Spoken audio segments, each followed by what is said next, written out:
마가복음 12장 28절에서 34절 말씀입니다.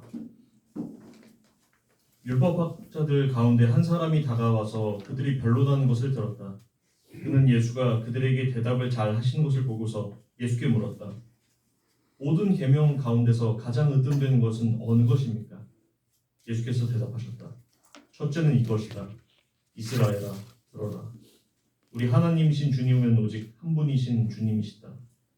네 마음을 다하고 네 목숨을 다하고 내 뜻을 다하고 내 힘을 다하여 너의 하나님이신 주님을 사랑하여라. 둘째는 이것이다. 내 이웃을 내 몸과 같이 사랑하여라. 이 계명보다 더 큰 계명은 없다. 그러자 율법학자가 예수께 말하였다. 선생님, 옳은 말씀입니다. 하나님은 한 분이시지요. 그 밖에 다른 이는 없다고 하신 그 말씀은 옳습니다. 또 마음을 다하고 지혜를 다하고 힘을 다하여 하나님을 사랑하는 것과 이웃을 자기 몸처럼 사랑하는 것이 모든 번제와 희생제보다 낫습니다. 예수께서는 그가 슬기롭게 대답하는 것을 보시고 그에게 말씀하셨다. 너는 하나님의 나라에서 멀리 있지 않다. 그 뒤에는 감히 예수께 더 묻는 사람이 없었다.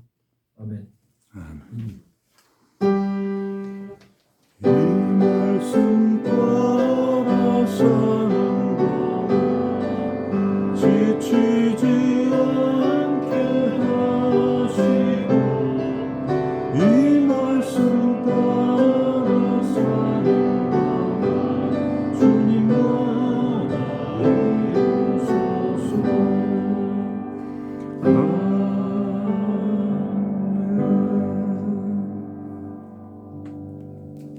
강효성 목사님 말씀해 주시죠.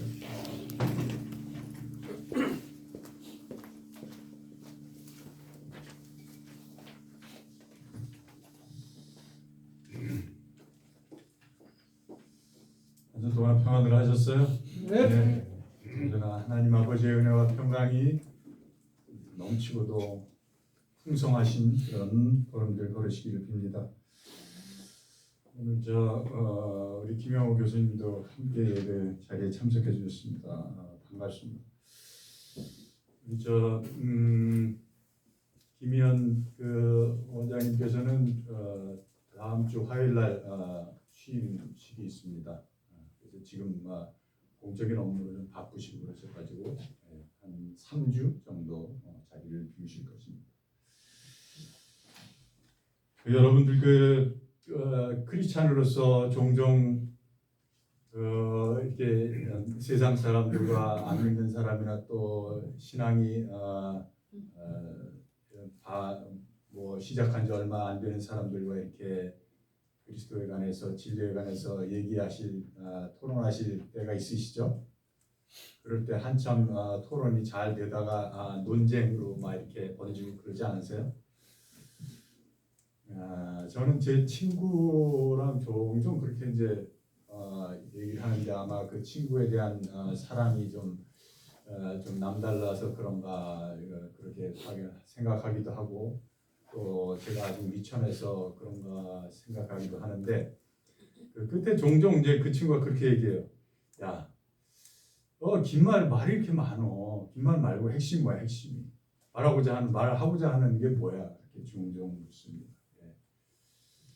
참 도덕경의 그 1장에도 그 있죠. 도가도면 비상도라고 명가명이면 비상명이라고 진리를 어떻게 말로 발설하는 즉시 그것은 진리가 아니라는 말이에요. 그러면서도 노자는 그 귀한 도덕경이라는 책을 다 집필했단 말이죠. 우리는 어떻게든 자기의 언어로 그 진리가 무엇인지를 이렇게 열심히 그려보려고 하고 색칠하려고 노력을 하고 있습니다만 그것이 다라고 생각하면 그건 잘못된 것이죠. 오산이죠.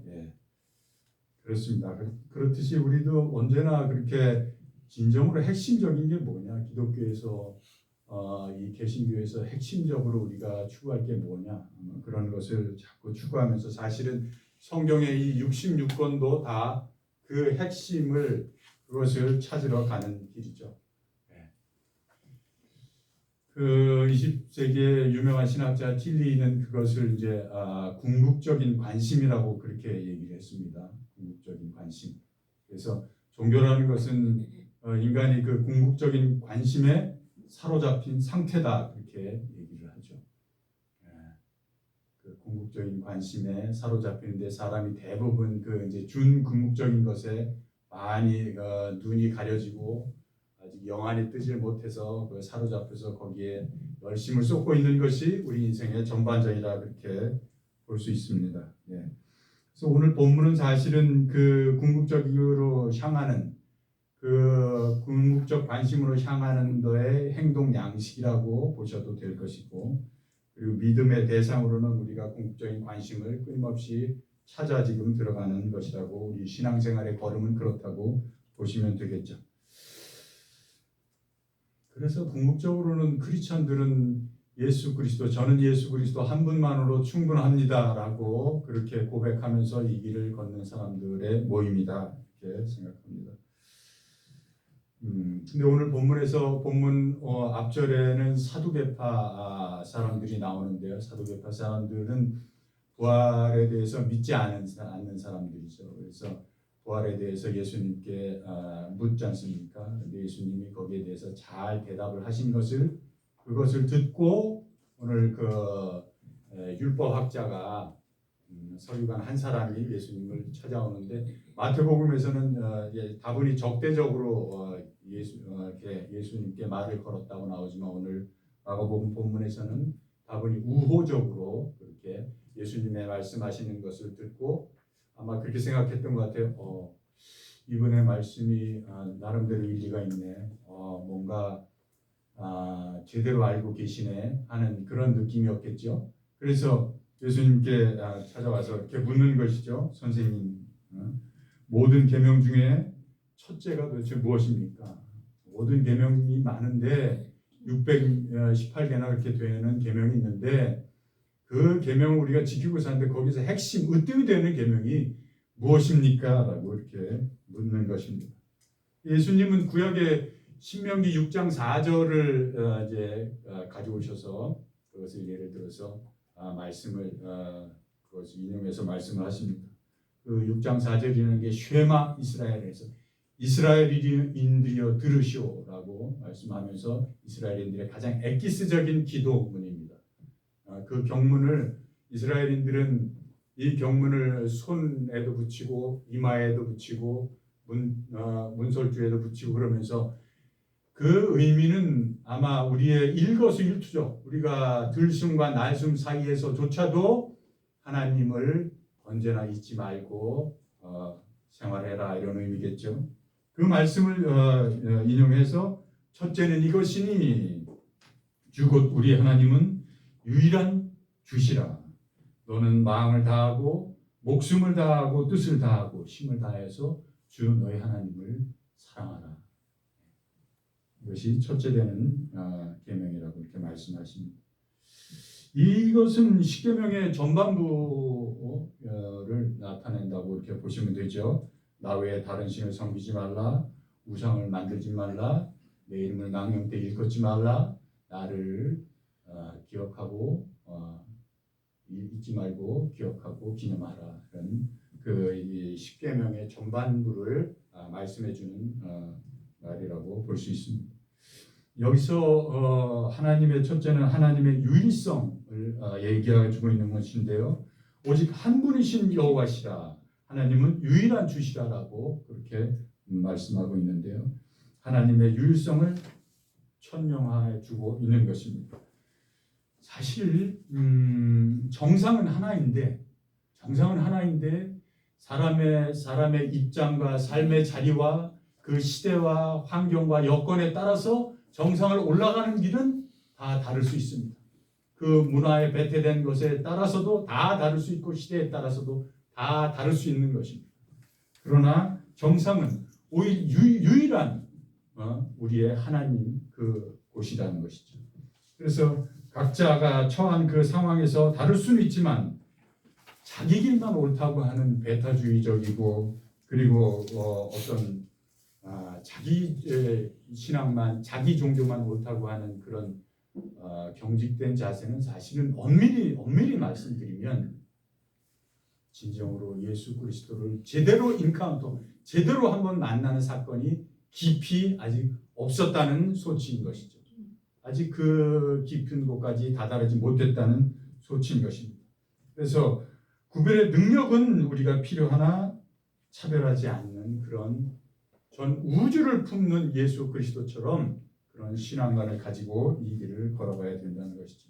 사도행전 17장 24절 이하에는 그 사도 바울이 아레오바고 법정에서 아테네 시민들에게 변증을 하는데요. 이 유일하신 하나님을 포괄적으로 아주 잘 얘기해주고 있습니다. 사도 바울은 이렇게 천명합니다. 우주와 그 가운데 있는 만유를 지으신 하나님께서 천지의 주제이신 손으로 지은 전에 거하지 아니하신다. 또 무엇이 부족한 것처럼 사람의 손으로 섬김을 받으시는 것이 아니니 이는 그분이 만민에게 생명과 호흡과 만물을 친히 주시는 분이시기 때문에 그렇습니다. 얘기합니다. 그분은 인류의 모든 족속을 한 혈통으로 만드시고 온 땅에 거하게 하시고 저희의 살 시기와 거주할 지역의 경계를 정해 놓으셨으니 하고 얘기하면서 이렇게 하신 것은 사람으로 하여금 하나님을 혹 더듬어 찾게 하시려는 것이로되 사람이 하나님을 더들어 찾기만 하면 그러면 쉬 만날 수 있게 되는 것입니다라고 그렇게 유일하신 하나님을 천명하고 있는 것입니다. 사도 바울은 이렇게 아테네 시민들에게 무소부지하시고 없이 계신 하나님이시며 이름 없으신 하나님이시요 보이지 않고 들리지 않고 침묵을 지키시는 그럼에도 불구하고 그 누구보다도 우리와 내밀하게 함께 하시고 나보다 내 속에 더 가까이 들어가 계시는 그래서 우리의 모든 것을 관장하시는 분이심을 아테네 시민들에게 천명하고 오늘 우리에게 밝히 선포하고 있는 것입니다. 두 번째로 여기에서 말하고자 하는 것은 하나님과 우리의 언약의 관계라는 것입니다. 곧 주 우리의 하나님이시니라는 이 말씀의 선포는 우리 인간은 하나님과 언약적 관계 속에 있다는 사실을 드러내주고 있는 것입니다. 그것이 우리의 하나님, 우리 믿는 자들의 하나님 아버지와 우리의 관계라는 것입니다. 하나님은 우리를 어둠에서 빛으로 늘 불러내시는 분이시오. 하나님은 우리를 향해 계약서를 들고 항상 계시는 분이시오. 기다리시는 분이시오. 하나님은 여러분을 향해 복의 근원이 되게 계약 이행을 완수하시겠다는 그래서 복의 근원을 이끄시겠다는 분이시오. 그래서 하나님은 우리를 향해 내 친척 아비집을 떠나서 내가 내게로 지시하는 땅으로 가라고 늘 우리를 등 떠미시고 재촉하시는 분이시고 권면하시는 분이신 것이죠. 하나님은 오늘도 계약서를 들어보이시며 그 계약 관계를 잊지 말라고 다시금 우리에게 상기시켜 주시는 그런 사랑의 헤세드의 하나님이심을 우리는 여기서 알 수 있는 것입니다. 겁내지 말라고 결코 두려워하거나 움츠러들지 말라고 내가 너의 하나님이 되니 걱정하지 말라고 믿고 용기를 내라고 너를 축복하는 자에게 내가 축복을 내리고 너를 저주하는 자에게 내가 저주를 하겠고 땅의 모든 족속이 너를 인하여 복을 얻을 것이라고 그렇게 우리에게 굳센 믿음을 확립하고 걸으라고 당당히 믿음으로 걸어가라고 오늘도 우리에게 말씀해 주고 계시는 것입니다. 실로 하나님은 온 우주의 유일하신 우리의 하나님으로서 우리와 언약 관계를 맺으신 분으로서 그 사랑의 언약으로 인해서 모든 것을 내어주시는 분이신 것입니다. 따라서 언약 백성은 그 언약 말씀을 지키기 위해 계약 당사자로서 하나님과의 계약 당사자로서 마땅히 마음을 다하고 목숨을 다하고 뜻을 다하고 성품을 다하여 그 언약을 완수해야 할 이루어야 할 책임과 의무를 갖고 있는 것입니다. 그것이 우리들입니다. tilly는 이 마음과 목숨과 뜻과 힘을 다하여서 사랑하고 관심하는 그 태도를 궁극적인 관심이라고 모두 이렇게 말씀드렸습니다. 종교는 그런 궁극적 관심에 사로잡히는 것이죠. 여러분은 무엇에 사로잡혀서 이 길을 걷고 계신가요? 그 궁극적인 관심이란 하나님이요, 하나님과의 언약 성취를 향한 우리 복의 근원이신 예수 그리스도를 향한 우리의 관심이요, 그 궁극적이라는 관형사는 김 목사님도 이거 약간 복합적이라서 어렵다고 이렇게 말씀도 하시는데요. 그 궁극적이라는 특징은 네 가지가 주로 얘기하는데요. 틸리는 그 특징이 이렇습니다. 말 자체로 궁극적이고 총체적이고 unconditional, 무조건적이고 무제약적이고, 그리고 infinity, 무제한적이라는 그런 네 가지의 특징을 갖고 있는 것입니다. 그러한 특징이 있기에 마음과 목숨과 뜻과 힘을 다하여서, 온 성품을 다하여서 하나님을 사랑하라는 것입니다. 마음을 다하여서라는 말은 자기 실존의 지정의를 통해서 인간의 온 정성, 온 마음을 다해 오직 하나님만을 바라고 믿고 의지하며 사랑하라는 것이죠. 목숨을 다하여라는 말은 푸시케, 헬라어로 푸시케인데요. 우리의 육체의 생명, 그 생명력을 다해서 믿고 따르고 준행하라는 것입니다. 마가복음 16장 26절에는 예수님께서 이렇게 얘기하죠. 천하를 얻고도 내 목숨을 잃으면 무슨 소용이 있겠느냐라고 하는 그 목숨으로 사랑하라는 것입니다. 무엇을 주고 제 목숨을 바치겠느냐 하는 그 푸시케, 그 목숨으로 하나님을 믿고 따르고 사랑하라는 것입니다.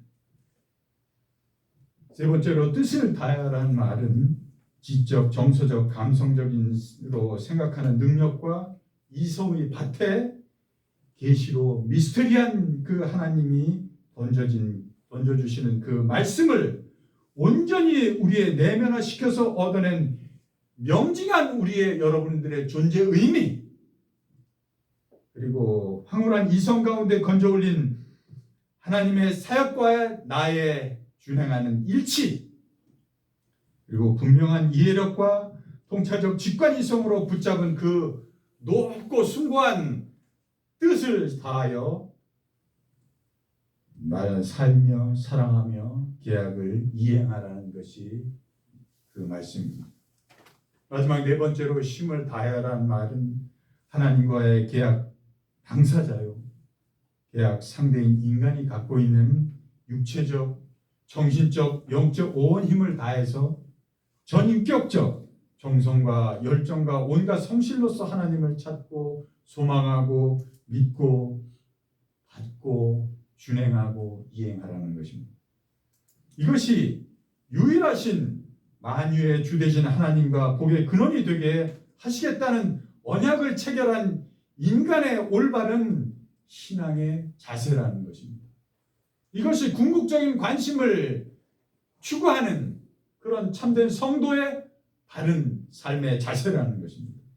여기에 이런 신앙 자세로 자기 삶을 열정적으로 성실히 살아내는 것이 바로 하나님을 사랑하는 것이라는 것입니다.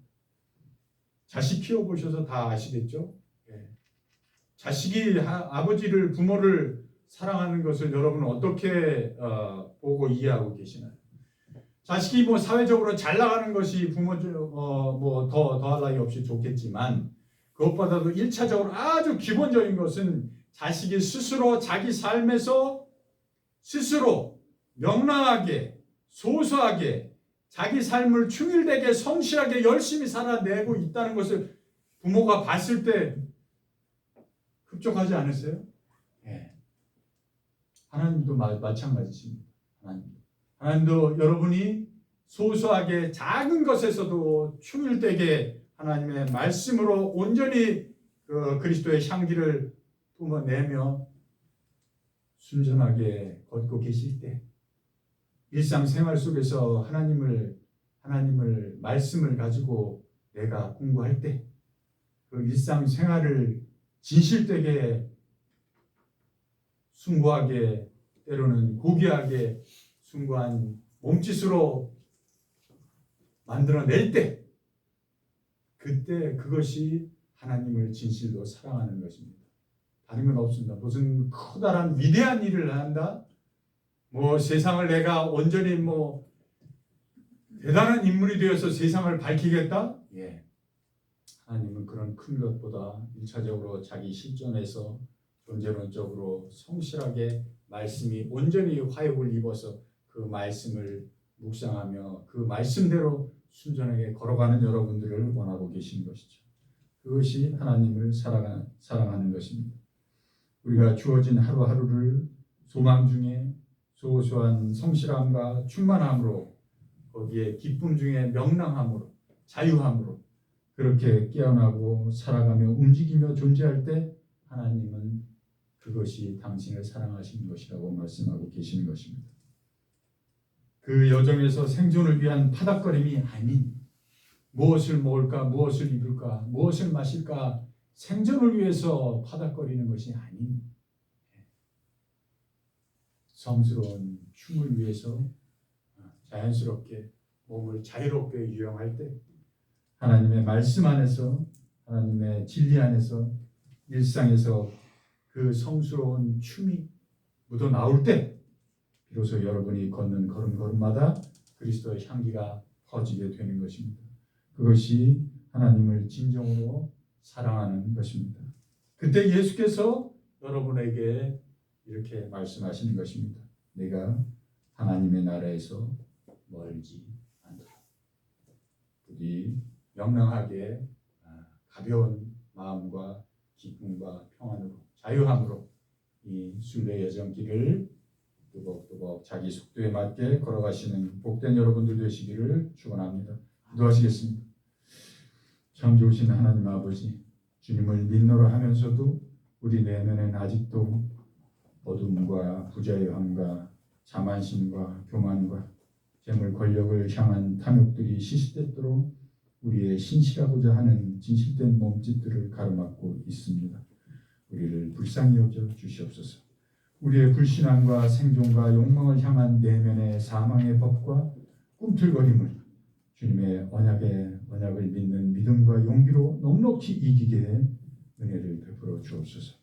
언약의 말씀대로 행하지 못하고 주저하는 용기 없음을 용서하시고 하나님 아버지와의 계약자요, 후사요, 당사자로서 책무를 잘 감당하게 은혜 베풀어 주옵소서.